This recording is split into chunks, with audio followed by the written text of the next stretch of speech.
You are listening to the What Women Want Today podcast. If you love the idea of being part of a community of women who are looking to thrive, not just survive, you're in the right place. Join hosts Terri Kellums and Amanda Keeper each week as they bring you topics and guests to help you improve your relationships, your health, and your emotional and spiritual well-being.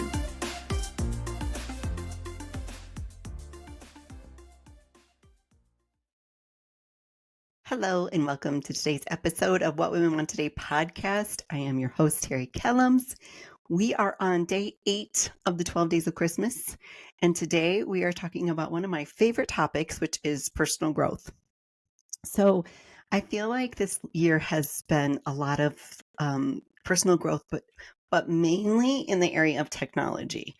And I don't know about you, but as I've gotten older, the technology thing seems to be getting more and more complicated. I actually kind of like it, so I don't complain too much about it. It might take me a little bit longer, but eventually I get it.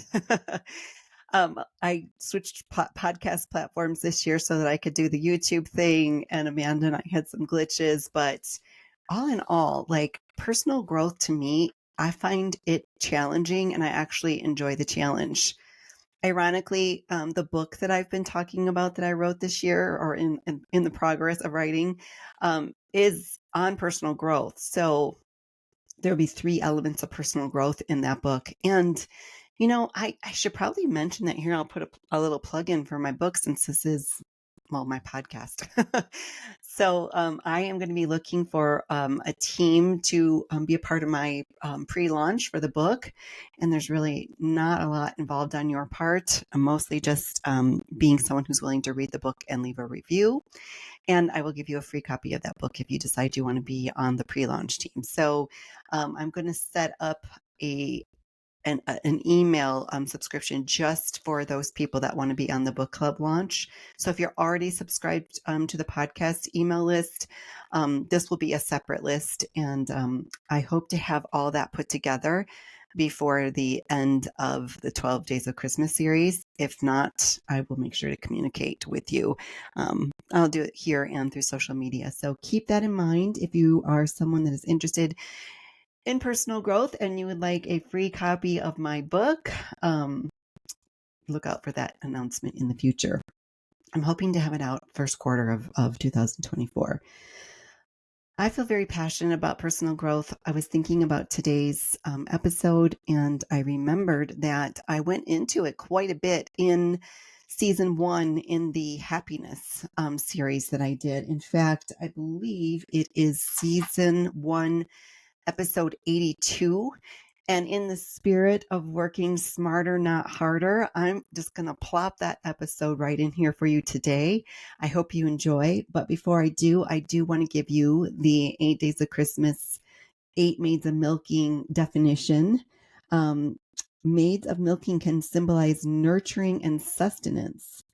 So today you should reflect on self-care and nurturing oneself and emphasizing the importance of maintaining your well-being. So that's a reflection today. Thank you for being here with me. I'm going to go ahead and switch over to that pre-recorded episode.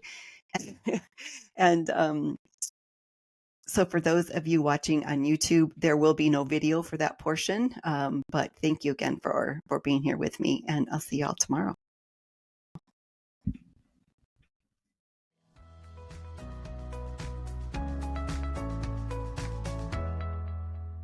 You know, a couple of weeks ago on episode 80, which was titled, Are We Happy Yet?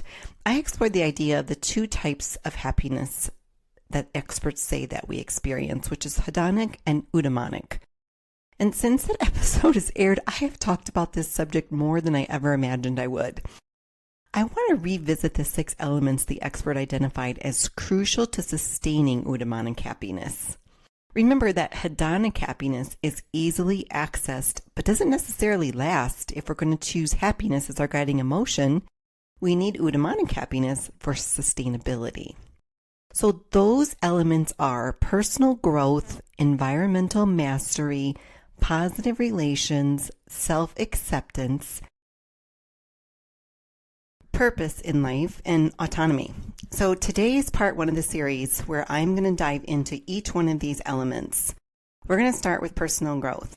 Personal growth has been a value of mine for a long time, but I'll be honest here, it took really quite a while for me to realize that personal growth isn't a passive thing.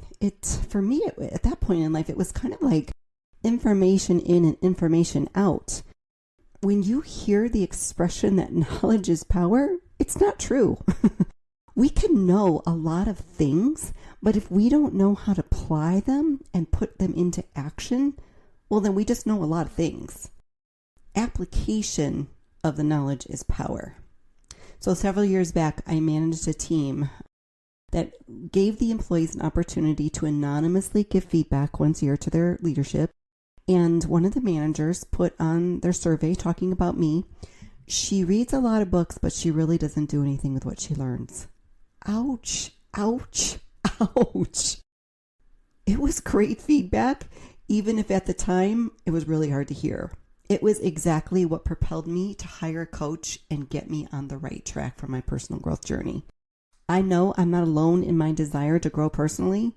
The data says that Americans are spending an estimated $9.9 billion annually on self-improvement products, which sounds pretty impressive until you compare it with what we're spending on music and film, which come in at a whopping $61 billion combined, or the beauty industry at a huge $265 billion annually. So what those numbers indicate to me is that we are really a society that leans heavily on hedonic happiness. I wonder what we spend on dining out each year, but I'm digressing. If we go back to what we learned, music, film, and beauty does not show up in our list of things that bring the lasting happiness that we've been talking about. Personal growth has impacts on things other than happiness. Studies show that the impacts of personal growth reach our relationships, our stress levels, our health, our productivity, the amount of income we're able to earn, our parenting, and our resilience, just to name a few.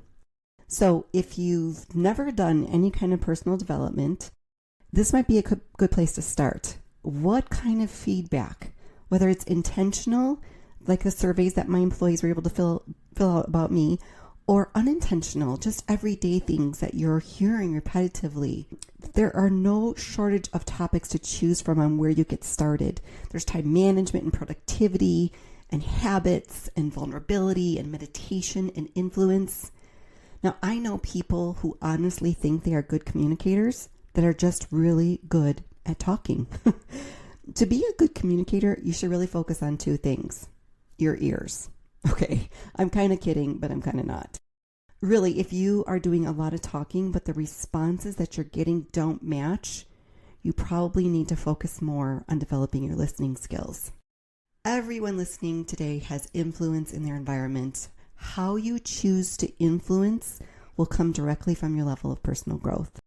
If you are like me and you've been working on personal growth for a while, and you heard what my manager had to say about me and you thought, oh no, that could be me too, and you don't know where to go next, go to your bookshelf, go to your Audible library, your podcast list. Do you see anything, themes amongst those? Have you read the books, listened to the podcast, and you still feel like you're not quite there? I'm going to give you 4 things today that you can do to take your personal growth to the next level. And this includes the novice personal growth person just starting out. So it doesn't matter where your learning comes from, whether it's podcast, book, TED Talks, YouTube, Instagram, your wise Aunt Betty. Having a notebook, a separate notebook from your journal to write down your thoughts after reading whatever it is you decide. You can read 10 pages, you can listen for 10 minutes, whatever you're committed to do so that you have a chance to go back and reflect on what you learned and how you can apply it. Those should be the questions that you ask yourself at the end of your learning. What did I learn and how can I apply this? This should be a separate entry from your journal because you actually want to go back and read it again and see if you want to add anything to it after you've had a little bit of time in between the listening and the writing. And maybe you want to re-listen or reread it again just to make sure that you're ready to move on to the next section. Really grasp the concepts before you move on. Okay, the next one. an accountability partner? Do you have a coworker, a friend, or family member who is also interested in growth? You can set up a time, whether it's once a week or whatever fits into your lives, to discuss these ideas together. You know what I find when you're talking to a group of people, there's your voice inside your head, your thoughts, your experiences, that when you read something or take in information, you're applying everything about your life into that. And that's exactly what the other person is doing as well. So when you come together and you share your ideas, you're going to come from different perspectives. They're going to pick up on things that maybe you didn't, and vice versa. So I love the idea of an accountability partner. Okay, the next one.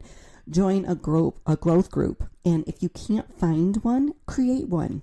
When I lived in Phoenix, you could find a group on meetup.com for a ton of things you might be interested in, from learning to invest in real estate, a creative writing group, or even a hiking group. So if you can't find a growth group and there's not one already existing on meetup.com, create a new one. You'll be surprised at how many like-minded people there are out there in the world. Okay, my last one, hire a coach. A coach can be very effective in helping you uncover areas where growth is needed and help move you towards your goals.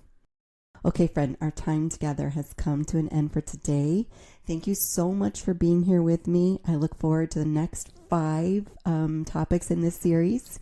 And until next time we're together, remember to take good care of you.